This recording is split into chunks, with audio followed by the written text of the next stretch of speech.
오늘 설교 말씀은 산상수훈 14번째 시간으로서 지난주에서 주기도문 후편 말씀입니다. 제목은 함께 하시는 하나님이고요. 주기도문 그 앞부분이 하나님의 그 영광에 대한 것이라고, 또한 그의 이름과 나라에 대해 것이라고 지난주에 말씀을 드렸습니다. 이번 주는 우리 인간의 그 필요에 대해서 우리가 어떻게 기도해야 되는지에 대해 예수님께서 그 제자들을 가르쳐 주신 그 내용입니다.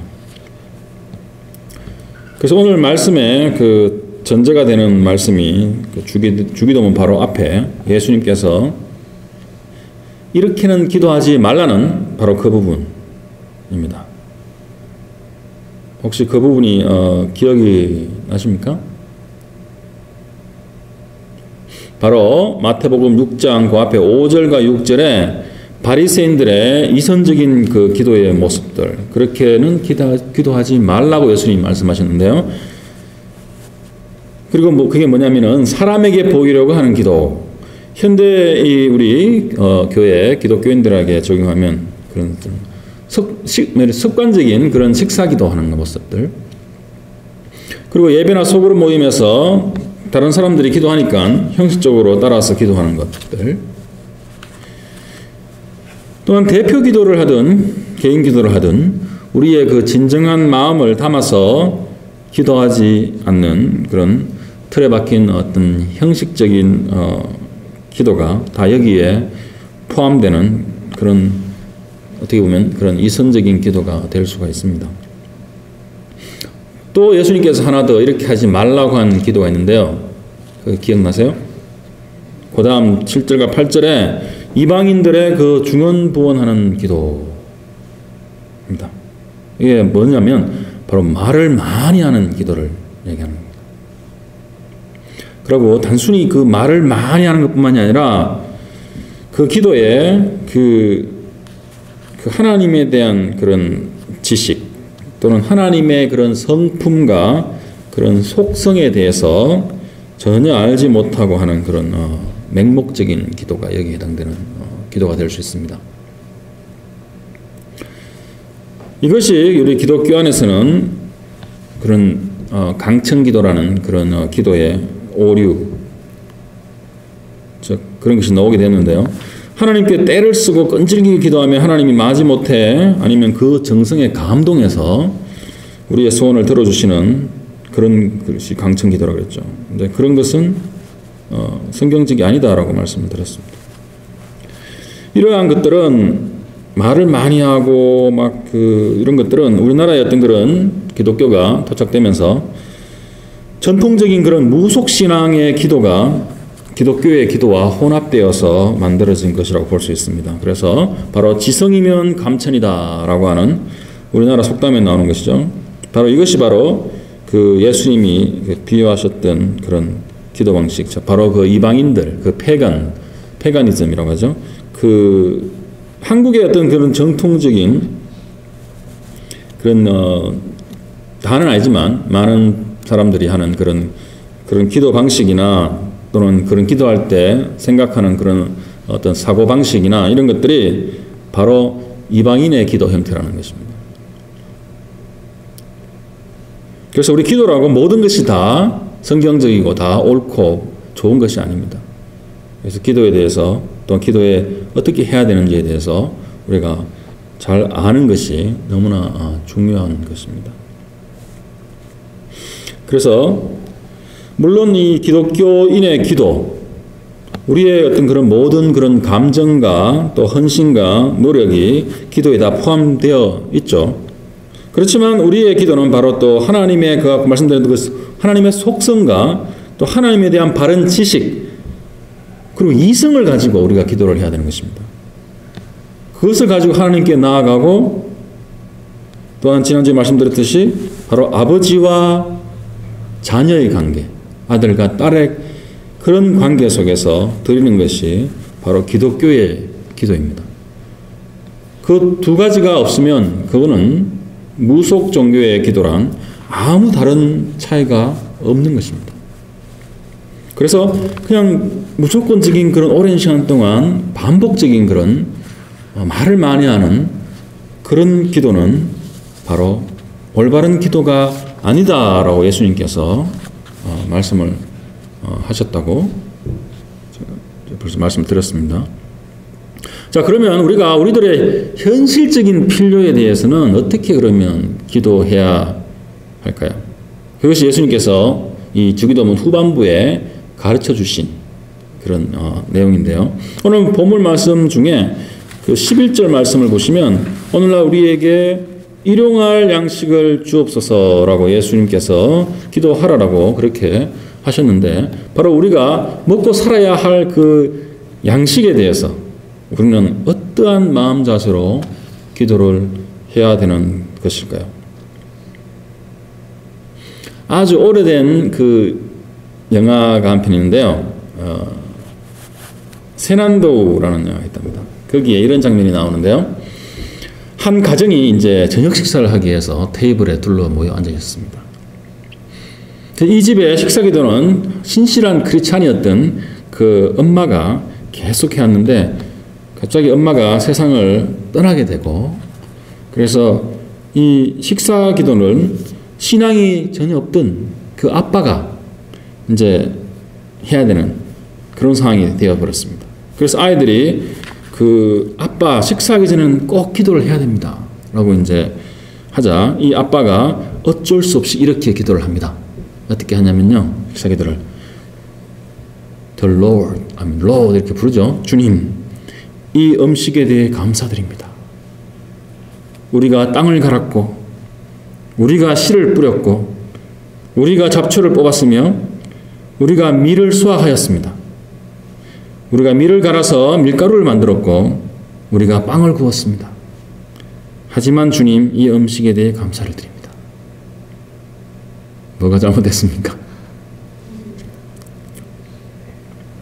우리 중에 이렇게 기도하시는 분은 없을 거라고 저는 생각합니다. 하지만 우리의 내심에는 은연중에 내가 일을 하고, 내가 노력하고, 또한 내가 돈을 벌어서 우리 가족이 먹고 산다고 생각할 때가 분명히 있을 것입니다. 하지만 이 아버지, 이 농부의 예를 들더라도 그 사람이 자기가 밀을 수확하고 또한 빵을 구워서 먹지만 바로 그 밀을 창조하신 분이 하나님이시며, 또한 그 농부에게 밀을 키울 수 있는 모든 기술을 습득할 수 있도록 또한 그러한 농부의 가정에서 태어나게 하였고, 밀을 경작할 수 있는 그런 어떤 체력과 그런 환경과 또 비를 내려주신 것은 바로 하나님이시죠. 이 모든 것들이 그냥 우연히 생긴 것이 아니라 바로 하나님께서 각자에게 주시는 선물인 것입니다. 그래서 저녁 식탁에 올라가 있는 그런 음식에 대해서 저희가 먹기 전에 감사의 어떤 기도를 드리는 것입니다. 또 한 가지 중요한 점은 예수님께서 그 일용할, 즉 영어로는 daily bread, 그 하루 단위의 양식을 구하라고 하셨습니다. 그렇게 하셨지 저들 보고 평생 먹을 양식을 구하라고 하시지 않았다는 것입니다. 참 이게 어떻게 보면 중요한 포인트인데요.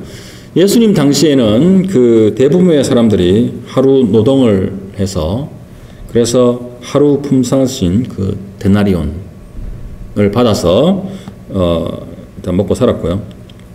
만약에 그 일거리가 없어서 일을 못하면 좀 이렇게 저축해둔 그런 돈이 없으면 바로 그 가족들이 굶어야 되는 그런 수도 많이 있었다고 합니다. 그래서 우리랑 많이 상황이 다르죠. 현대의 어떻습니까? 미국과 한국에 사는 우리 사람들은 내일 먹을 음식에 대해서 걱정하는 사람들은 거의 없습니다. 오히려 그것보다는 비만에 대해서 더 많이 신경을 쓰고, 어떻게 하면 적게 먹고 체중 관리를 어떻게 하면 잘해서 이 날씬한 몸매를 유지할까에 훨씬 더 많이 신경을 쓰는 게 사실입니다. 그래서 예수님의 이 기도는 우리가 그 하나님의 그 공급하신 오늘의 양식에 대해서 감사를 드리고, 또 한편으로는 또한 우리의 앞으로 먹을 1년간 또는 10년간 아니면 평생 동안 그런 먹을 양식에 대해서는 기도하지 않게 하시는 또한 가르침이기도 한 것입니다. 제가 존경했던 목사님 한 분이 예전에 이런 농담을 하신 적이 있습니다. 그래서 나는 사후 대책은 완벽하게 써 있는데 노후 대책이 전혀 안 되어 있어서 좀 찜찜하다. 이런 이제 농담으로 설교 중에 그런 말씀을 하신 게 기억이 납니다. 저는 그 목사님의 그 노후 대책은 하나님께서 다 책임지고 계신 것으로 믿습니다. 그리고 제가 유타에서 그 회사를 다닐 때 아주 친하게 지내던 일본 동료가 있었는데요. 그 일본 동료의 삶의 목표는 열심히 돈을 모아서 리타이어 할 때, 저보다 나이가 어렸어요. 30대 중반이었는데 자기 그 401k나 이런 연금 그런 계정에 1밀리언, 우리나라 돈으로 한 11억, 2억쯤 되겠죠. 그만큼 쌓는 것이 자기 삶의 첫 번째 하나 목표다라고 이제 제가 그렇게 살면 안 된다라고 이제 몇 번 얘기를 해줬는데 워낙 그 신념이 너무 철저해서 강하고 잘 안 바뀌었습니다. 그 우리 기독교인들의 삶의 어떤 그런 목표나 우리의 기도는 바로 그런 걸 위해서 기도하거나 그렇게 살아서는 안 된다는 말씀입니다. 재정적으로 안정된 삶을 많은 크리스천들, 신실한 크리스천들에게 하나님이 주시지만 우리 크리스천의 그 삶에 그 지향하는 바가 넉넉하고 그런 안정된 삶이 되면은 오히려 하나님께서는 진정으로 그 자녀들을 사랑하신다면 그 자녀들의 삶을 그들을 깨우치기 위해서 흔들어 놓으실 때가 분명히 있을 것입니다. 잠언 3장 말씀을 보시면 바로 잘 아는 아굴의 기도인데요. 그 7절에서 9절까지 말씀을 보겠습니다. 성경 있으시면 찾으시고요.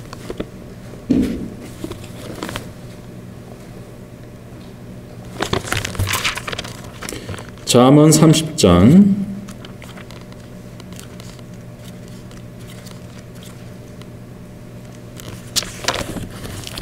7절에서 9절. 내가 두 가지 일을 주께 구하였사오니 내가 죽기 전에 내게 거절하지 마시옵소서.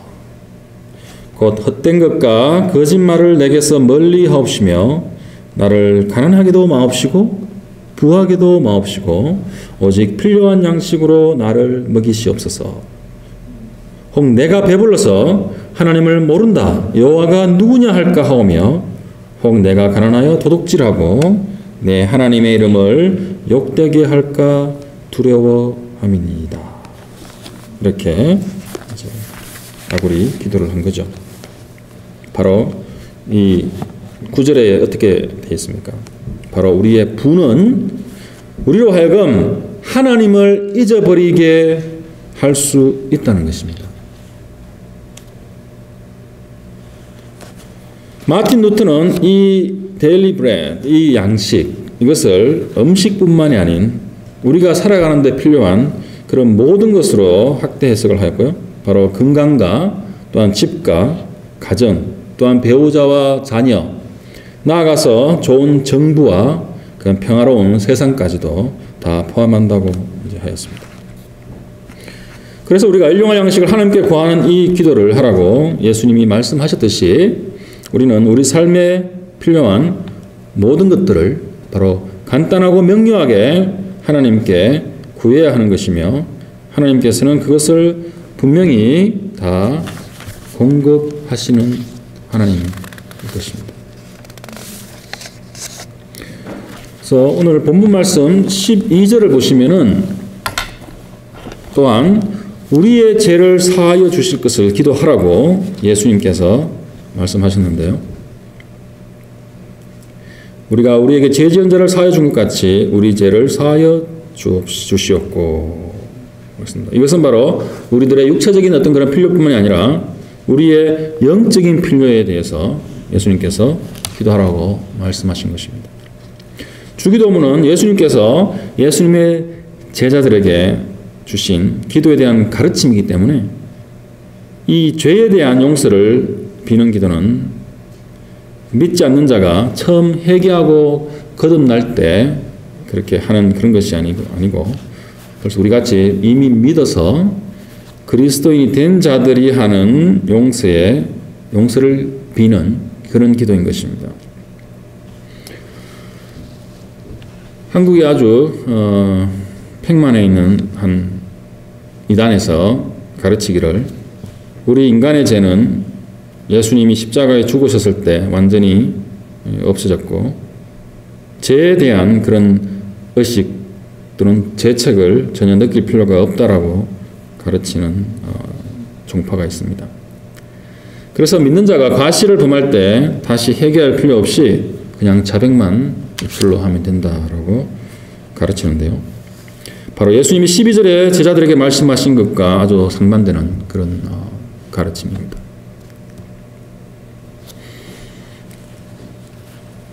바로 이 회개에는 두 가지가 있죠. 칭의, 즉 의롭다 하심을 받는 그 믿음에 이르는 회개가 있고 또한 성화, 즉 거룩함을 이루어가는 그 죄에 대한 회개가 있습니다.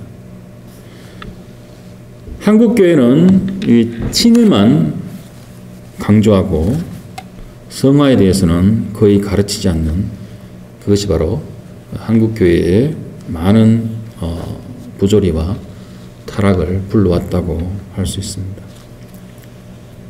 많은 기성 목사님들이 자신의 삶에서 바로 성경에서 말하고 있는 그 성화의 필요성이 있는지조차도 잘 모르고 살아가면서 또 그렇게 설교하고 가르치는 것들을 제가 많이 경험해 왔습니다. 칭의와 하나님의 주권을 강조하는 그런 칼빈주의적인 그런 장로교 교리의 바탕인 바로 웨스트민스터 신앙고백서 대요리 문답 제77문에 보시면요. 바로 칭의와 성화의 차이점에 대해서 이렇게 말하고 있습니다.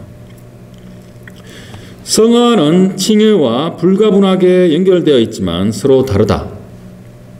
칭의의 경우 하나님이 하나님의 의를 증가시켜 주시지만 성화의 경우는 성령이 은혜를 부어주시고 의를 실천할 수 있게 하신다. 그래서 전자에서는 바로 칭의죠. 죄가 용서되는 데 비하여 후자에서는 죄가 정복되어 간다. 라고 되어 있습니다. 바로 칭의는 일회성이고 구원에 있어서 신자의 삶에 과거의 어느 시점에 분명히 일어났어야 되는 그런 사건이죠. 그렇지만 성화는 계속해서 반복되어지는 바로 그 회개와 경건의 실천으로 이루어지는 성령에 의한 그런 과정입니다. 또한 칭의는 예수 그리스도의 십자가의 그 보혈의 공로로 말미암아 하나님께 저지른 그런 우리 인간의 그런 어떠한 그런 추악한 그런 죄들도 깨끗이 용서되어지는 그것이 바로 칭의고, 성화는 예수 그리스도의 십자가 보혈의 능력으로 인해 신자로 하여금 계속해서 죄를 짓게 만드는 그 죄성을 성령께서 죽여가는 것입니다. 어떻게 죽여가십니까? 우리가 십자가로 나아갈 때 깨끗이 용서하심으로 신자의 삶 속에서 바로 그 용서와 또한 사랑으로 우리의 재성을 죽여가시는 것입니다. 바로 그것이 십자가의 능력으로 우리가 사실 성령께서 우리를 성화시켜 나가시는 방법이십니다. 바로 그것이 복음입니다. 복음은 단순히 칭의의 복음만이 아닙니다. 그리스도께서 우리의 구원을 위해 죽으셨다는 것은 믿는 자들을 창세전부터 영혼까지 하나님이 주시려고 하는 그 영광, 즉 천국에 들어가는 데까지 완전히 그리고 완벽하게 보장하셨다는 바로 그것이 복음인 것입니다. 그래서 복음은 죄의 문제를 근원적으로 해결하는 유일한 그 길, 바로 예수 그리스도의 그 십자가의 길, 그 십자가의 보혈이 그 공로와 그 보혈의 공로와 보혈의 그 십자가의 공로와 그 보혈의 능력으로 우리의 모든 그런 육적인 영적인 영역에 적용하여져서 우리의 구원을 온전하게 완성하시는 바로 하나님의 능력, 그것이 바로 복음입니다. 단순히 예수님 믿고 내가 그리스도인이 되는 것이 그것이 복음이 아닙니다. 그건 단순히 복음의 일부이고 시작일 뿐이라는 것입니다. 그래서 12절 앞부분에 또 보시면은 이런 말씀이 있죠. 우리가 우리의 죄 지은 자를 사하여 준 것 같이 라는 말씀이 있어요. 우리에게 죄 지은 자를 사하여 준 것 같이. 이 말씀이 또한 약간의 오해를 불러일으킬 수 있기 때문에 제가 그 말씀에 대해서 간략하게 설명을 드리겠습니다. 조금 전에 읽었던 그 본문 말씀 14절 15절에도 너희가 사람의 잘못을 용서하면 너희 하늘 아버지께서도 너희 잘못을 용서하시려니와 너희가 사람의 잘못을 용서하지 아니하면 너희 아버지께서도 너희 잘못을 용서하지 아니하시리라. 똑같은 이제 말씀인데요. 만약 우리가 그 타인에 대한 우리에게 어떤 악을 끼친 그 타인의 죄에 대한 그 용서가 그 하나님의 용서를 받는 그 조건이 만약에 된다면은 그것은 좀 전에 말씀드린 그 복음의 원리에 정면으로 거스르는 것이 되죠. 그래서 이 말씀의 바른 해석은 하나님께서 죄를 회개하는 자들을 용서하시고 그 회개의 참된 회개의 주된 증거는 바로 우리가 타인을 용서하는 마음이다라는 그런 뜻입니다. 그래서 하나님의 은혜로 복음의 그 엄청난 값어치를 깨달은 사람들은 타인이 자기에게 행한 죄에 대하여 악에 대하여 기꺼이 용서할 수 있게 되고 또한 현재 그러한 용서의 삶을 살고 있는 그런 그리스도인들이라는 것입니다. 그것이 가능할 수 있는 방법은 바로 우리의 용서는 너무나 작은 것인데 비해서 나의 이 죄에 대해서 하나님의 용서는 너무나 크다는 그런 고백인 것입니다. 그것에 대한 좋은 비유가 바로 마태복음 18장에 나오는 참 용서할 줄 모르는 그 종의 비유인 것입니다. 마태복음 18장 23절에서 35절까지 조금 긴데요. 말씀은 많이 읽을수록 좋기 때문에 제가 읽겠습니다. 그러므로 천국은 그 종들과 결산하려 하던 어떤 임금과 같으니 결산할 때에 10,000달란트 빚진 자 하나를 데려오매 갚을 것이 없는지라 주인이 명하여 그 몸과 아내와 자식들과 모든 소유를 다 팔아 갚게 하라 하니 그 종이 엎드려 절하며 이르되 내가 내게 참으소서 다 갚으리이다 하거늘 그 종의 주인이 불쌍히 여겨 놓아 보내며 그 빚을 탕감하여 주었더니 그 종이 나가서 자기에게 100데나리온 빚진 동료 한 사람을 만나 붙들어 목을 잡고 이르되 빚을 갚으라 하매 그 동료가 엎드러져 간구하여 이르되 나에게 참아 주소서 갚으리이다 하되 허락하지 아니하고 이에 가서 그가 빚을 갚도록 옥에 가두거늘 그 동료들이 그것을 보고 몹시 딱하게 여겨 주인에게 가서 그 일을 다 알리니 이에 주인이 그를 불러다가 말하되 악한 종아 내가 빌기에 내가 내 빚을 전부 탕감하여 주었거늘 내가 너를 불쌍히 여긴 것 같이 너도 내 동료를 불쌍히 여김이 마땅하지 아니하냐 하고 주인이 노하여 그 빚을 다 갚도록 그를 옥졸들에게 넘기니라. 너희가 각각 마음으로부터 형제를 용서하지 아니하면 나의 하늘 아버지께서도 너희에게 이와 같이 하시리라. 네, 이 말씀이 오늘 예수님께서 하신 말씀과 아주 잘 연결되는 예인데요. 바로 33절에 내가 너를 불쌍히 여김과 같이 너도 내 동료를 불쌍히 여김이 마땅하지 아니하냐. 바로 그 말씀이 바로 예수님이 주기도문에서 하신 그 말씀인 거죠. 바로 10,000달란트 빚진 자가 다 우리지 않습니까? 하나님께. 그래서 우리가 이 100데나리온 10,000달란트에 비유하면 1달란트가 거의 한 1억 가까이 되는 걸로 대충 계산했을 때 엄청난 큰 액수라고 합니다.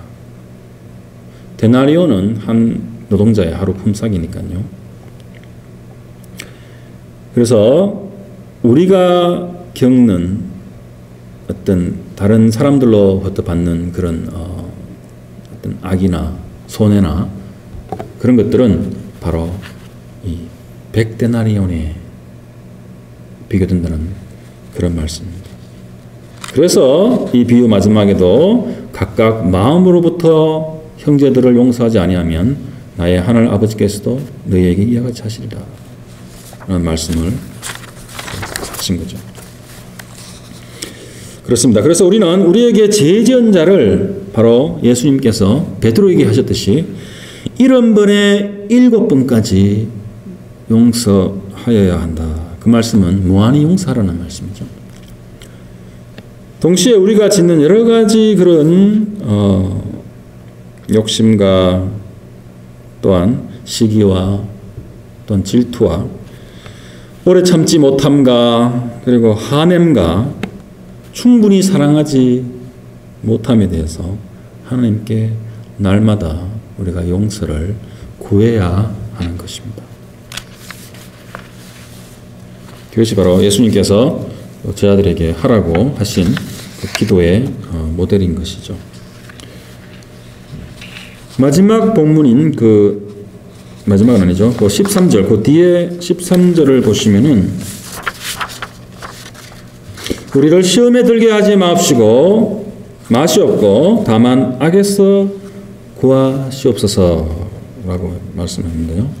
바로 우리를 시험에 들게 하지 마시고 하실 때 바로 이 시험은 이것이 원어로 볼 때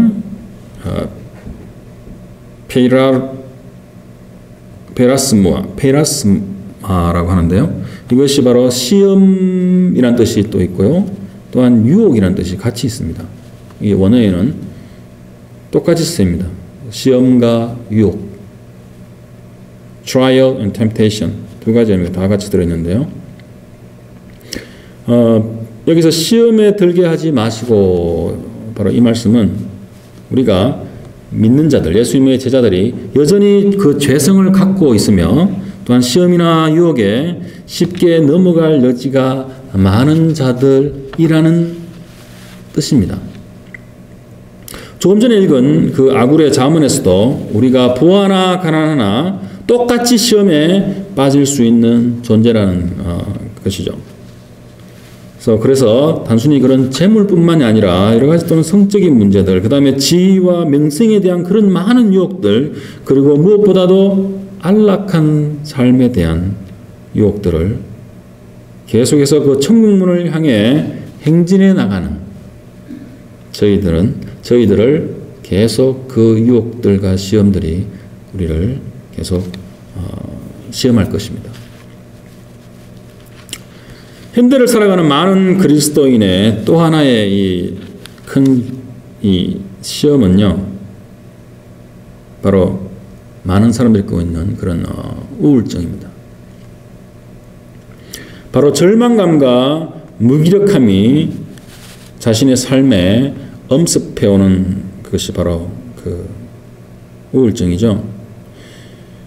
이럴 때는 삶의 의미에 대해서 회의를 갖게 되고, 또한 이 세상에 혼자 내버려진 듯한 그런 느낌을 갖게 됩니다. 대부분의 경우 그 우울증, 그 우울함의 그 원인은 어떤 실패나 상처를 받을 때, 바로 자기 연민에서 그것이 시작된다고 합니다. 이럴 때 이제 이 사단이 우리 이 믿는 자들 뒤에 이렇게 속삭이죠. 참 너 안 됐다. 또는 왜 그 모양밖에 안 되니? 이렇게 이제 우리를 시험합니다. 이럴 때는 참 기도도 할 수 없어요. 그리고 가장 그 가까운 배우자도 별로 도움이 안 될 때가 많습니다.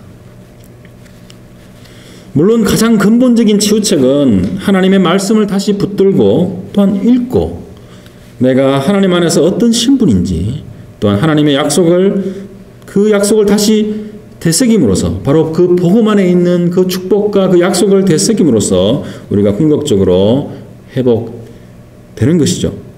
그렇지만 일단 우선적으로 바로 이 신앙 공동체 안에서 바로 성숙한 그런 형제나 자매들을 만나고, 또한 그 공동체도 그러한 지체가 혹시 안에 있는지 항상 잘 살펴야 되고요.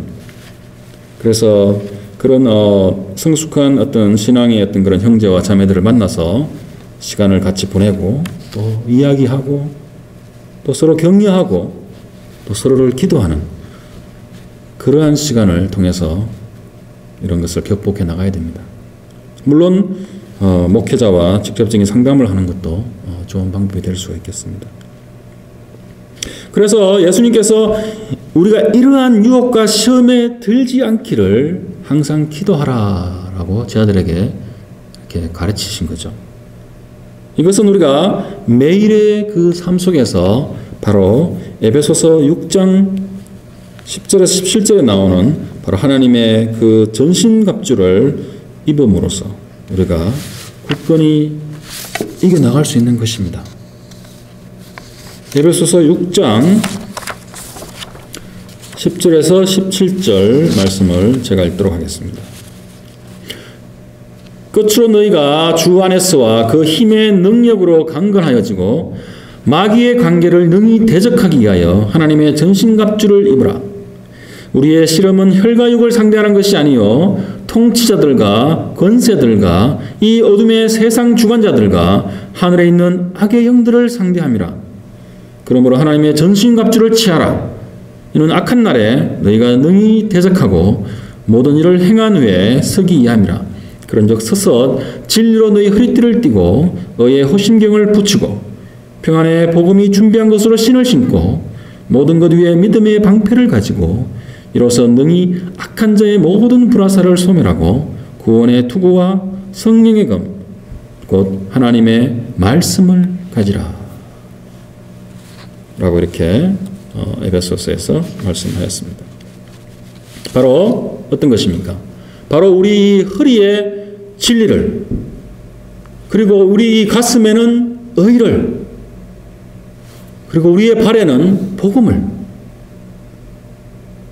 그리고 우리 이 손에는 믿음의 방패를, 그리고 이 머리에는 구원의 확신과 소망을 가지고 바로 입에는 성령의 검이다 라고 한 하나님의 말씀을 가져라 라는 것입니다.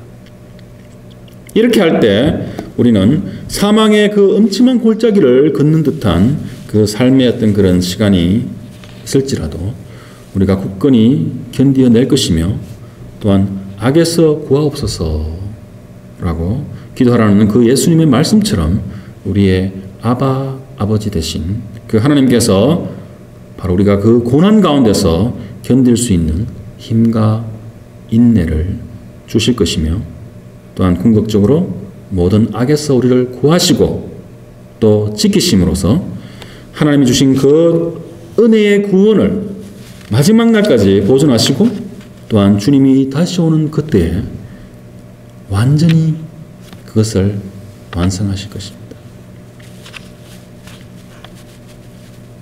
바로 예수님이 주신 이 지난주에 걸쳐서 오늘까지 드린 이 설교 말씀, 바로 이 주기도문은 그리스도인의 그 모든 필요들, 즉 물질적인 필요, 그리고 영적인 필요, 그리고 도덕적인 그런 필요를 바로 하나님 아버지께 간구하는 그런 기도입니다. 바로 전능하신 하나님이 우리의 아버지 되시며 그 이름이 우리의 삶을 통해서 또한 모든 피조물들의 찬양을 통해서 거룩히 여김을 받으시고, 그의 나라와 그의 뜻이 지금부터 영원까지 임하고 또 이루어지고, 자녀인 우리 그리스도인들의 모든 필요를 그분이 아시고 또 채워주실 것을 믿고 의지하며 이 세상을 바로 기쁘게 사랑하며 그렇게 살아가겠다는 그런 기도인 것입니다. 그래서 이 주기도문을 나라와 권세와 영광이 아버지께 영원히 있사옵나이다 라고 마무리하는 것입니다. 다 같이 기도하시겠습니다.